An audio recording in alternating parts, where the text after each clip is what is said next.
Why, hello everyone, I'm your lovely host Innocent, and welcome back to Wanderer No More. Last episode went a little long because I thought this game was going to be a lot shorter. Obviously, it's not. It was just advertised as a kinetic story, so I thought it was going to be short, and nice, and simple, and sweet, but it's not! So, let's continue on as I is wandering through the forest or something. Voice acting! Careful with that! You don't want to lose a finger! Relax, I'm fine. It's just like Papa showed us. After devoting a few days to stockpiling lumber, Azai and Araki and I undertook a different task than usual. The village no longer required any urgent repairs, and we had gathered enough lumber to accommodate one more family, should they appear. So, with the knowledge their father bestowed upon us, our increasing awareness of the forest adjacent to Hotsu village, and more lumber than we needed. Done! My trap is complete! We began to make crude weapon traps. Well done, Azai. Now place the bait in the trap and move on to the next one. Yes, sir, Koichiro-sama! While the girls had been doing well in their role of providing berries and fruit for the village, the lack of variety was disheartening. Only once had I tasted flesh since coming to Hotsu, and every day I craved for the taste of cooked meat more and more. So with a wannabe weaponsmith dearly biding his time and his two sons, both eager to eat meat again, I brought the three together for a new venture. Using string and sharpened wood spikes, we fashioned basic traps triggered by pressure. By placing a few berries and leaves in the center of a trap, we would lure unsuspecting rabbits into the strings, at which point a wooden spike would be pulled forward and stab the rabbit from above. Koichiro-sama? I think I made mine a little too big. That's an understatement. That trap is far too big for catching rabbits. But you might as well set it up anyway. Who knows? You might even catch a bear. A bear? Are there really bears in here, Koichiro-sama? Of course not. There's nothing that dangerous around here. Oh, Chio. I didn't expect to see you here. Done already? Not yet. I just thought I'd see how you boys were going. But from the look of it, you three still have a lot of work to do. How harsh. We only just started, you know. We'd be further along if Araki followed Papa's instructions. Hey! It's not my fault he can't explain anything properly. Damn, dragging your own father. Boy. His explanation was fine. It's your brain that needs fixing. Damn. Come here! Like usual, Azai and Araki have been brawling without hesitation. Though typically playful, the two often fought, and all of it took one sly comment from either brother before their fists began flying. Maybe I should teach those two how to wield a sword.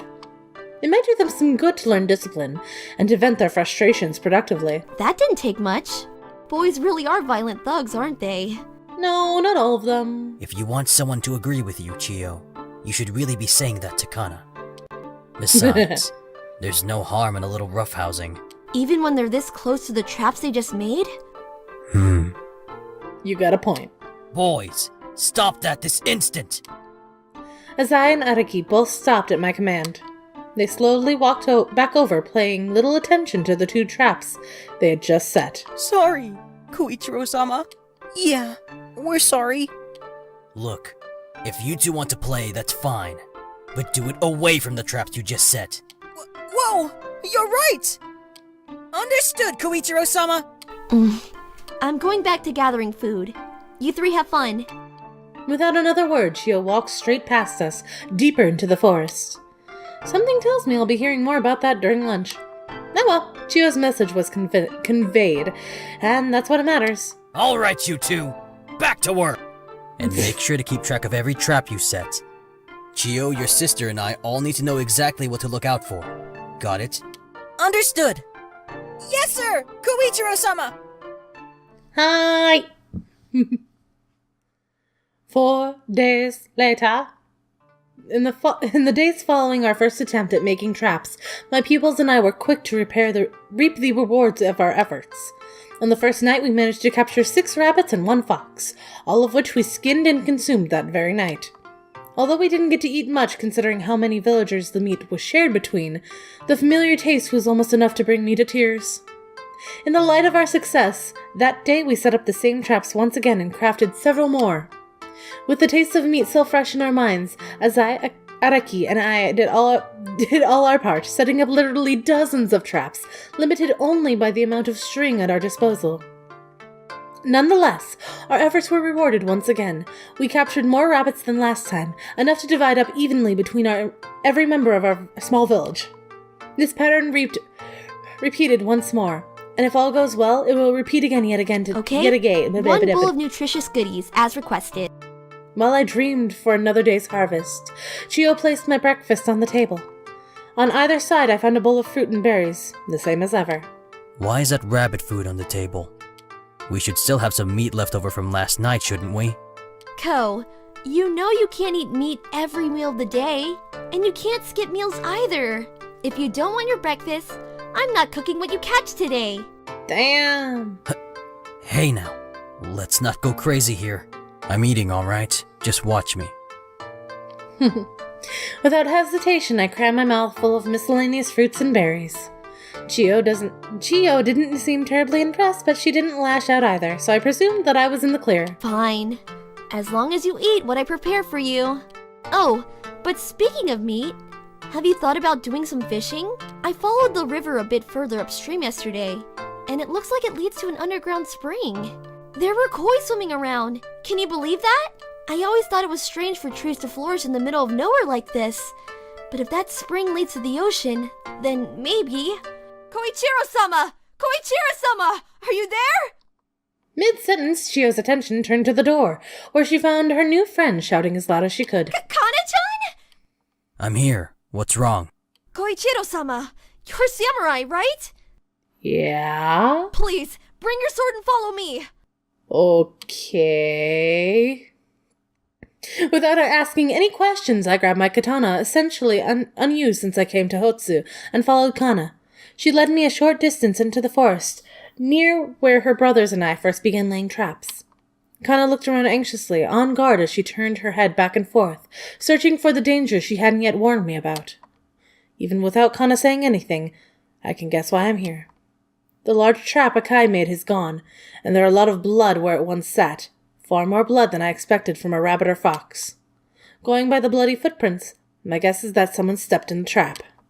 The only question is, was it by one of the boys or...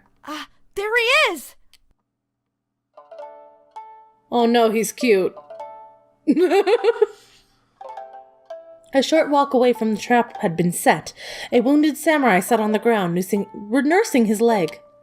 I could clearly see a large puncture wound where the trap had pierced him, and going by the dried blood surrounding the wound, I surmised that he walked into the trap during the night. Well, well, what have we here? I removed my katana from its sheath and placed the blade against the fallen samurai's throat. Surprisingly, he didn't put up any resistance or draw his own weapon. Instead, the seated man stared at me in shock, as though he'd seen a ghost. Captain Nabatame? Sir! Is that really you? Shit! Although I didn't recognize the man before me, he seemed to know exactly who I was. Unfortunately, the dominant expression on his face was surprise, not fear or joy, so I couldn't be certain if he was at once an ally or an enemy. I may not be the captain of the Kodokushi anymore, but I am indeed Koichiro Nabatame. State your name and business. Oh, yes, sir. My apologies. My name is Reise Sadayori, and I'm here on official business from the Mirai Kingdom. Nabatame-sama, we received a report from a foreign trader that there was an undocumented village here, next to a forest full of life. I was sent to verify the claims. Slow down. Who do you mean by we, exactly? Who sent you? Well, it was indirect, but I suppose you could say it was the Kodokushi, sir. The Kodokushi. They must have pawned off the job when they realized it was a village they already burned down last year. No point scouting a village they already decimated after all. Sir? I don't mean to speak out of turn, but my leg... Alright, I understand. I sheathed my sword and approached Reise. I will help you, but you have to do something for me too. Yes, of course, sir. It would be an honor. I'm glad you feel that way. First, you're going to hand me your katana and wakizashi. I can't have you wandering around here while you're carrying weapons. Second, you're going to report to the Kodakushi that you found a burned down, uninhabited village next to the forest, and that the forest itself contains nothing of value. Do you understand? Oh. Yes, sir. I understand. Kana and I walked away from the samurai, taking his weapons with us. Once we were out of earshot, Kana looked back at Reize, then faced me with a complicated expression on her face. What is it, Kana? Oh. Hold on, I'm going to mute that.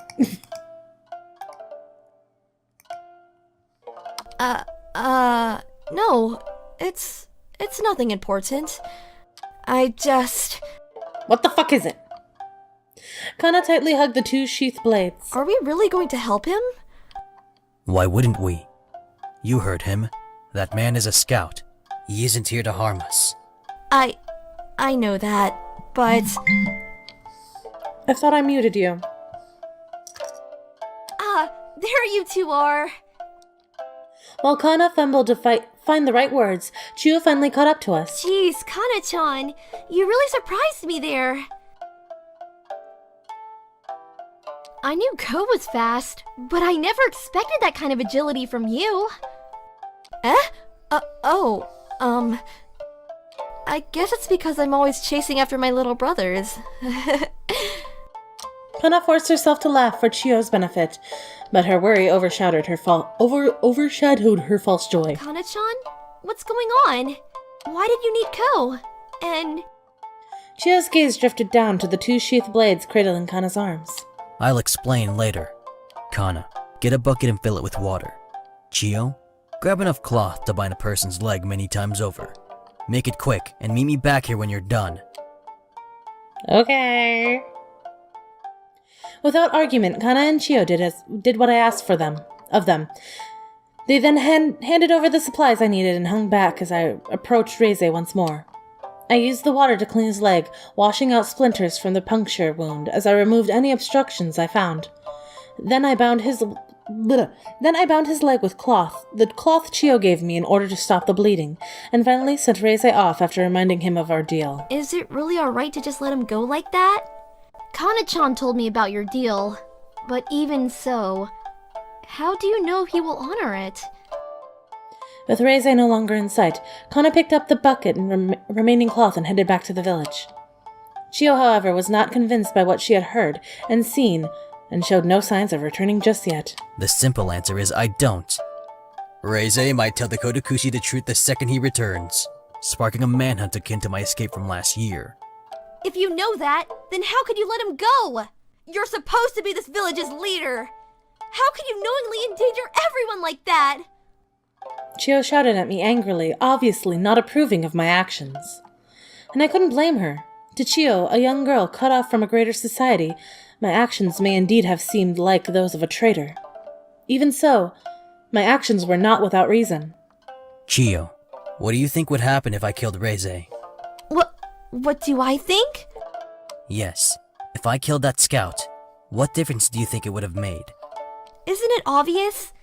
That samurai wouldn't be able to report that he found you. Or our village.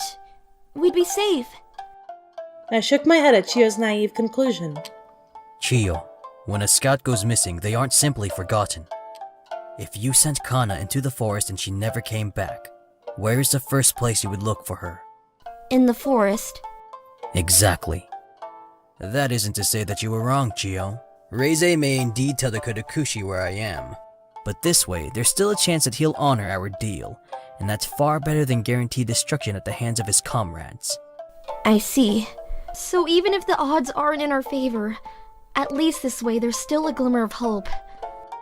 A glimmer of hope? Correct, but there's more to it than that. I know it may not seem like much considering what's on the line, but even so, life is precious, Chiyo, and preserving life is something you should never feel bad about. Okay. 1 week later. In the week that followed Reize's appearance, Hotsu village underwent many changes. First and foremost, all repairs were put on hold, as were any plans to create new rabbit traps. All new traps were closer in size to Akiri's trap, the one that nailed Reize, and were branched out into other traps not suitable for hunting small animals. We experimented with pitfalls, using string as trapwire near beds of rock, and even trimmed back some of the bushes and trees to make several areas of the forest look almost identical. After all, I began coordinating evacuation exercises, in which Kana would lead the other villagers to the underground spring that Chio found. The children would help the elderly escape quickly, and we soon marked out an appropriate route to the spring. While the villagers were fleeing, Chio and I would climb up our lumber stockpile onto the roof of the house near the edge of the town. From there, we could see anyone approaching from many miles away, allowing us to take the best course of action as to not be seen. Although we kept watching every day, I had already informed Chio and the others of how long it would take before we needed to keep our eyes peeled. By horse, we were only a day or two away from Mirai, but by foot, a direct route would easily take 1 week at the bare minimum. So given that Reize had left on foot, and the Kodokushi would travel by horse, we still had another few days before the worst case scenario could play out. Even if Reize immediately informed the Kodokushi, and they mobilized that very instant, we could still afford to skip watchman duty for the time being. Still nothing. I know I should feel relieved by the lack of action, but no matter how much time we spend up here, I can't help but feel anxious. Chio held herself with her good arm, making no attempt to hide her feelings. That is nothing to be ashamed of. Anxiety keeps you alert. For someone who is potentially being hunted, it could mean the difference between life and death. Pardon me. Long day yesterday. Yeah, I guess you're right. Was it like this for you when you were working for... I know you don't like to talk about it, okay. But right now we're... I know. At this moment, I don't have the freedom to keep secret any information pertaining to the Kodokushi. Truthfully, I can't say I ever felt that kind of anxiety. Rather, I was excited by the thought that a strong opponent might seek me out. Damn, son. The only part of my job that made me feel like you do now was preparing for situations just like this. As much as I tried to mask my own feelings, Hotsu Village's current situation was one I was already familiar with. Belonging to the Kodokushi, I was among those who sought to destroy villages like this, storming in and killing without hesitation. So although my situation has been reversed, I knew all too well how the assault would take place, and experience was not needed to predict the outcome. Wrecking villages, slaying innocent people, torching corpses. Whenever we came across a village like this, I feared the worst, praying that my assignment wouldn't end in such a manner. But no matter how much I wished for a peaceful resolution, my fears always proved to be justified. Even if we didn't slaughter the entire village, our presence still ruined the lives of those we found. We took in slaves, stole horses, depleted the villagers' food supplies. As soon as we stepped outside of Mirai, we became villains. Chio watched me silently as I told her about my past. Although we had been together for well over a year, I had never told Chio about the things I had done, or explained how I was bad as a people hunting me. Unfortunately, as the Kodokushi threatened to make a second appearance in Hotsu Village, I had little choice. Even if Chio hates me for the things I've done, our survival is my top priority. Forgetting my past is a luxury I cannot afford anymore. What's important is that I convey my knowledge of how they operate. As a former captain of the Kodokushi, I know their tactics well. If anyone has a chance of fending them off, it's me. We would usually strike at our whim, but if we had reason to believe that the village contained combatants, our strategy differed. First, we would send a scout, unarmed, into the village. They would pretend to be a traveler or merchant and gather information for us. Next, we'd use that information to enter the village discreetly, avoiding any watched areas of the village, usually at daybreak. Finally, we'd start by setting alight the houses of the strongest members of the village, then proceed to slaughter everyone indiscriminately. Even as I finally finished, Chio did not say a word. She looked at me with a worried expression on her face, as though torn between anxiety and fear. Chio did not approach me either, nor did she show any sign of speaking her thoughts. I should have known this would happen. It's one thing to call yourself a samurai, but it's another to listen to a tale of a government-sanctioned evil. I can only imagine what Chio must think of me now. As the man responsible for her parents' death, for destroying her life, my only redeeming feature was that I was a lesser of two evils. Now that Chio knows the truth... I see. So that's why you don't like to talk about your old job. Chio finally opened her mouth, barely managing to squeeze out those 2 sentences. But even as she spoke, her expression did not change. Whatever chord I had struck with Chio, she did not know how to react, and for my part, I wasn't sure where to go from there either. Yes, that was my old life. Please, whatever you think of me right now, keep it to yourself until this time of desperation has passed. If we're to be attacked. Yeah, I understand. I'll tell the others about the Kodokushi's tactics, but the rest, I'll leave out. Without another word, Chio climbed down from the roof, jumping onto the same pile of lumber we used to climb up. She hung her head as she walked, not once looking back at me or showing the slightest glimpse of her usual self. As I feared, the truth completely shattered the image she had of me, which I worked long and hard to cultivate. A full year of bonding gone, just like that. Once the Kodokushi have come and gone, assuming they do come, this life Chio and I had been leading together may finally be over. Chio will oust me, and I will be forced to move on, leaving this village in the hands of those left behind. That might not be so bad, as Zai and Araki can just take over my duties, most of them at least. There are no dangers in this village, which may call for a samurai's strength. I'll be sad to go, of course, but from the beginning, I only stayed here in order to look after Chio. Now that she has Kana and the others, Chio may be better off without me. Single tear. 3 days later. In the wake of my confession to Chiho, further changes took place in Hotsu village. Starting with Chio, the villagers began to act more depressed than I anticipated, including the ever-energetic Azai and Araki. In turn, this lethargy slowed the productivity down to a halt. Our meals were all smaller, no new traps were made, and torn clothing went out without repair. We all simply wandered around the village aimlessly, like starving chickens waiting to be beheaded. Even as the villagers gave in to despair, I remained vigilant and kept watch during all hours of the day. I headed out of the village in the direction of Mirai, practicing my swordsmanship and as I waited for an enemy that may never come. Looking over the horizon, I almost wished that the Kodokushi would show up, so we could finally end our struggle. But as I swung my blade at thin air, reveling in my days as Captain Nabatame, the only thing that came to mind was my reminiscence. Here. Before I could even leave the house to start my training for the day, Chio placed a wooden bowl full of fruit in front of me.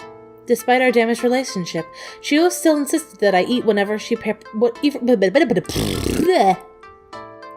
Chio still insisted that I eat whatever she prepared, and she refused to let me go hungry. Thank you, Chio. I appreciate it. Yeah. No sooner had she offered me breakfast than Chio retreated to the next room. Although she resolved to continue her role as a forager, Chio was otherwise as depressed as everyone else, if not more. She spoke to me very little, ate almost nothing herself, and had barely slept at all. Chio was in a downward spiral, and the only thing I could do was wait for fate to take its course. Upon arriving at the edge of the village facing Mirai, I had expected to indulge in solitude. I had been training alone until this point, and nobody dared to go near me when I unsheathed my sword. On this day, however, that pattern was broken. Good morning, Koichiro-sama! Koichiro-sama! There you are!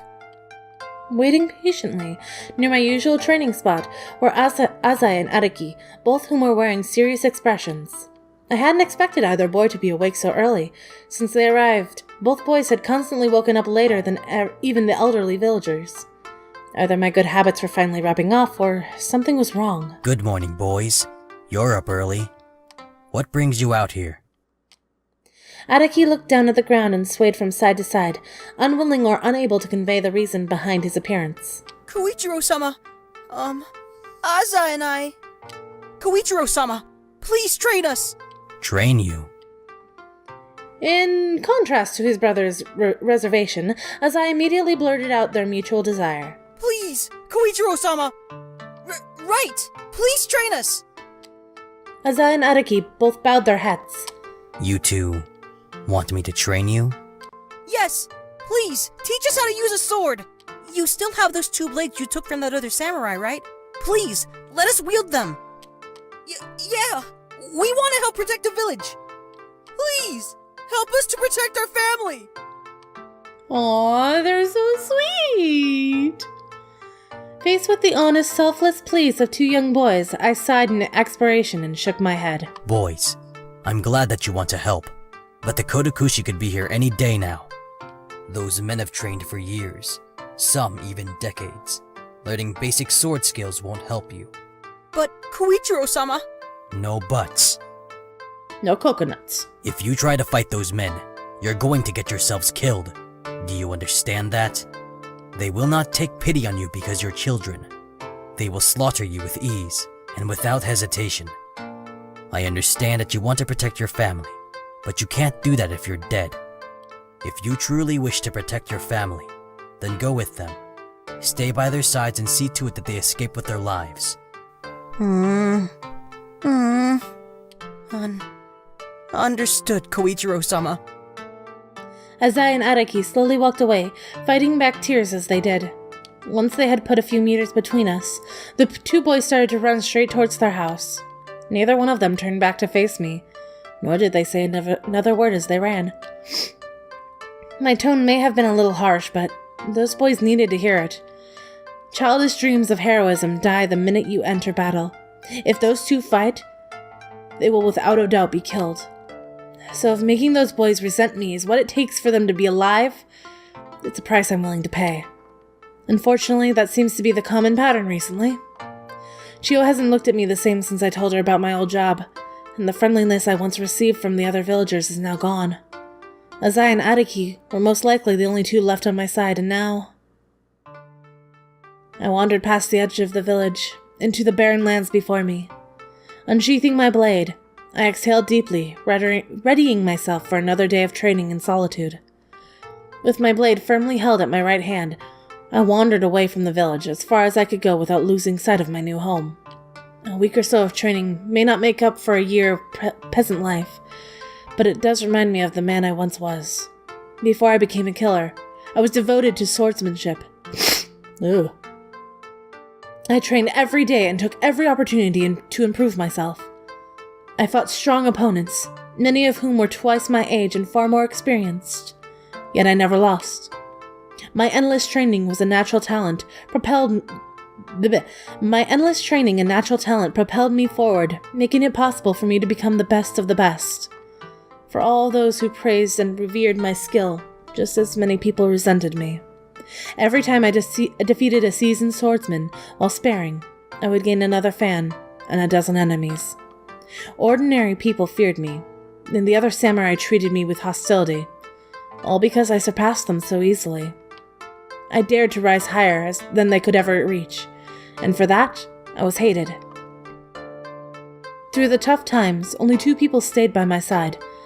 My childhood friends, Haru and Ito.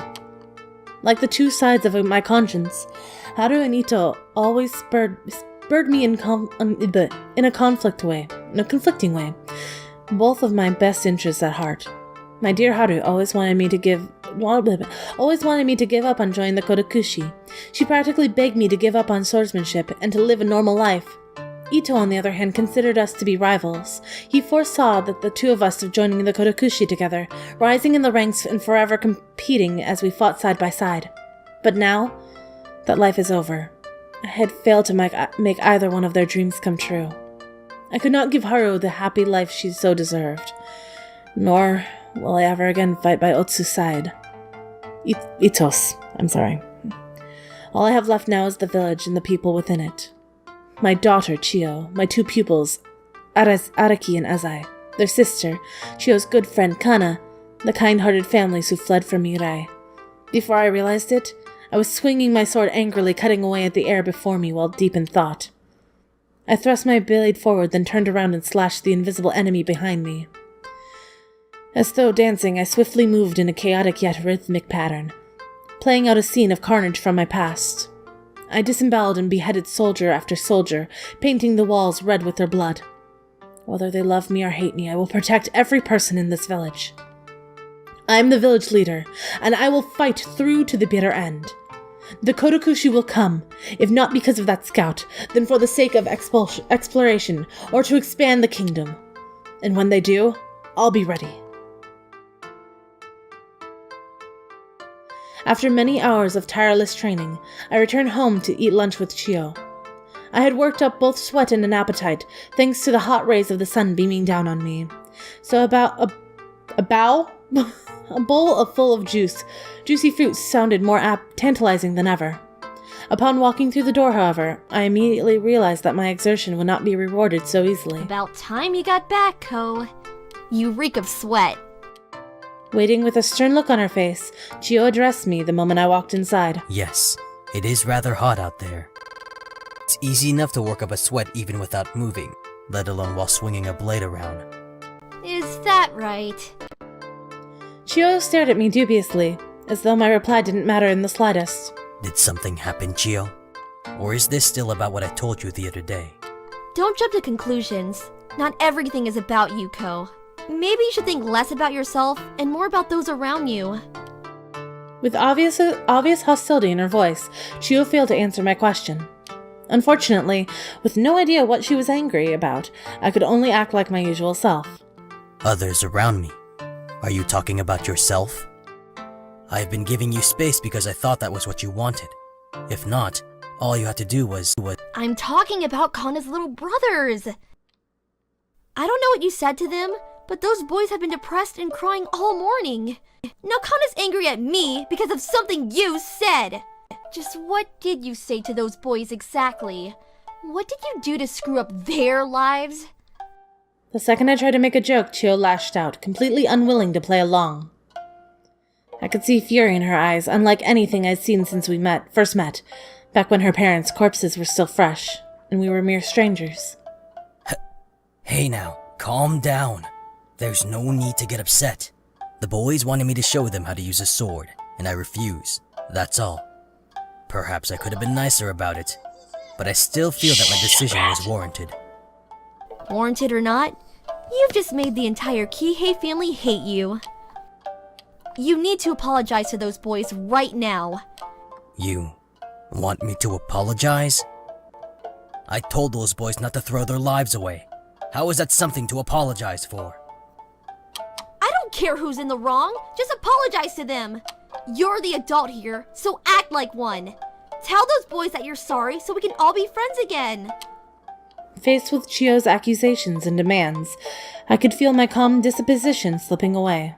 The stress of preparing Hotsu village for an imminent bloodbath was weighing on me, not to mention the cold treatment I'd been receiving from the villagers. Ever since Reize showed up, the life of the village had become unbearable. Friends? Don't make me laugh. Not one person in this village considers me a friend. You all call out, Koichiro-sama, Koichiro-sama, when you need something. Yet the second real conflict arrives, nobody wants anything to do with me. But that's fine by me. I don't need to be loved, or even liked.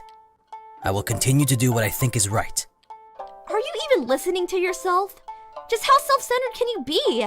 This isn't about you! It's about doing what's best for everyone! We should be preparing for the worst right now. Instead, everyone's too busy getting mad about nothing. So swallow your pride, apologize, and do your duty as a village leader. That's exactly what I was doing. What kind of village leader would tell children to join the front lines, or give them weapons? I was protecting you all, just as I always have. Damn it, Ko. At some point, you need to realize that sheltering people isn't the same as protecting them. You should be telling those boys what they can do to help, not just shooting them down. I sighed angrily at Chio's response. This is hopeless. All we're doing is going around in circles. Chio has no idea what she said. She's just unconditionally taking her friend's side. Is this what it's like to be a father? Or is it merely the misfortune of being a leader? It's probably both. Chio, please stop acting like you know everything. I did tell those boys how they could help. I told them to stay with their family and to escape together. Tell me, how is that wrong? That's not wrong. But nothing. I have not erred here, and I will not stand beside children and watch them get slaughtered. Chio, I appreciate that you want everyone to get along, but it's not always that simple. Sometimes, people simply cannot see eye to eye, no matter what. I turned those boys down knowing that they might hate me for doing so. But if that's what it takes to keep them alive, then I regret nothing. I still can't agree with you deciding everything for them. Even if they lose their lives doing so, those boys have a right to decide if they want to fight or not. No. Now you're just trying to best me. You don't believe a word you just said, do you? I do so! Oh, okay. No, you don't. You've realized that you were in the wrong, and now you're trying to cover up your mistake. You should realize by now that Father knows best. Mother knows best. You're wrong! It's not like that! I was just sticking up for those boys, that's all! Uh-huh. It's okay, Chio. I accept your apology.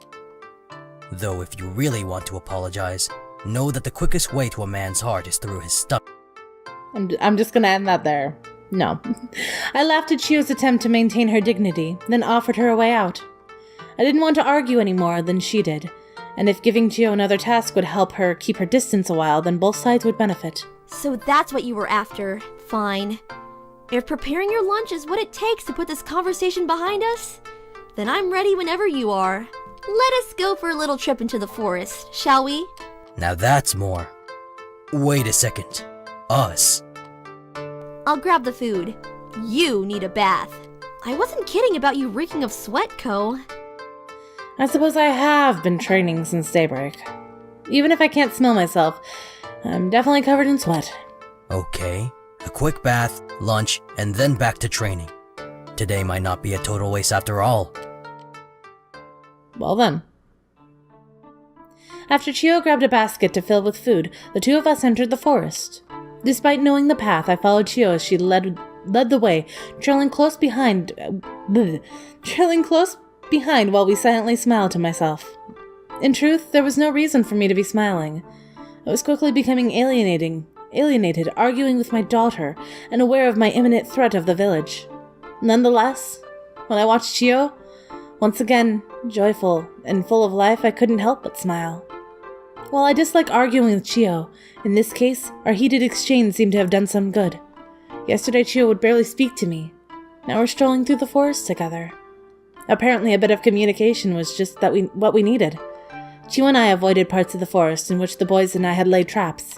We had set the traps further into the forest than we were hunting, and made them large enough to snare an adult male. With that in mind, Chio and I remained vigilant, careful not to get skewed by our own protection. Okay, we're almost at the river. You remember the way from here, don't you? I do indeed. Thank you for guiding me this far. My pleasure. I'll be close by, so just call out when you're done. Will do. Don't stick too close by, though. I'm actually quite shy, you know? Of course. I'll make sure to— Wait, what was that? Don't be ashamed. I know you've peeped on me while I was bathing before. But you're too old to bathe with Papa, so please refrain from doing so. God damn it, no, stop. Are you insane? I never tried to peep on you! If anything, you were the one trying to peep on me! That's not how I remember it. Obviously, your memory is deteriorating in your old age, you perverted geezer. Ouch. Who are you calling an old geezer? I'm only 24, you know. Okay, I was 4 years off. Then act your age. Shut your mouth and wash the sweat from your body. Call for me when you're done, and you better be fully clothed. Tired of our banter, Chio walked the opposite direction of the river. She didn't stop, nor did she cast another glance my way. I was on my own once more, and until I had finished bathing, Chiyo would not grace my sight. Taking the time to thoroughly clean my body, I wound up bathing for far longer than I planned. Occupied with the drama invading Hotsu village, I hadn't been bathing as often as I should, so I was overdue for a proper cleaning. More so than that, however, I simply wanted to take the chance to think everything through, free of any distractions. If there's one thing that hasn't changed between my life in the city and life in Hotsu village, it's that a bath is the best place to forget your worries. Alone, floating in the water away from any strife that plagues you amid your daily life. Whether you're in a bathtub or drifting down a river, the feeling of freedom does not change. However, now that I've had the time to clear my head, I realized that there was work to be done. First, as Chiyo insisted, I must speak to the Kehi boys. Whether that was right or wrong, I must make amends, lest they disobey my orders and get themselves killed. Next, I will speak to the villagers one by one, and take the time to personally explain our predicament, who the Kotokushi are, and what to expect. Finally, I will organize rotating surveillance teams such that we see the enemy coming, no matter when, from what direction. Chiyo-chan, I'm out of the bath now. That statement does not fit your voice. Feeling like a great weight has been lifted from my shoulders, I gleefully called out to Chiyo, who was foraging close by. Ko? What's wrong? Did you slip and hit your head? Oh, don't be like that. I was just calling out to my precious daughter. With honorifics and an infantile tone? Well, you always used to complain when I just called you Chiyo, and my voice is... Don't explain. Just act like your usual creepy self. Ouch, again. First I was a perverted geezer, now I'm a creep. I'm getting quite the bad reputation here. Alright. Creepy Ko it is. So, scrounge up something interesting for lunch? Interesting might not be the word for it, but you'll definitely be able to eat your fill. I've got persimmons, apples, pears, you name it. Prompted by Chiyo's claim, I looked down at the basket by her feet. That's quite the haul. You really worked hard for Papa's sake. Who said this was for your sake? I'm not going to start starving myself. Besides, I wanted to make sure we had enough for dinner too. So it's not like I gathered more than usual. Chiyo heartily denied my accusations, her face flushed the entire time. No matter how long we spent together, Chiyo would never admit to doing something for my sake. My hand's cold. And thanks to my teasing whenever she did, that was unlikely to ever change. Okay, I understand. I'm going to end this episode soon. Let's head back to the village and eat together. I'm famished. Me too. I haven't been foraging as much these past few days, so I could really use a sizable meal. And maybe after we eat, you can... apologize? Very subtle, Chiyo. But don't worry. While I won't take back what I said, I will apologize for the manner in which I spoke. I want to get along with everyone just as much as you do. I knew you'd come around! Make sure to tell me when you go to apologize. I want to see Ko on his hands and knees, begging for forgiveness. I'm not that sorry. Nope. Alright, I'm gonna end this episode here. Thank you guys all so much for watching. I hope you had an enjoyable time, and I hope to see you soon. Peace out. Bye-bye.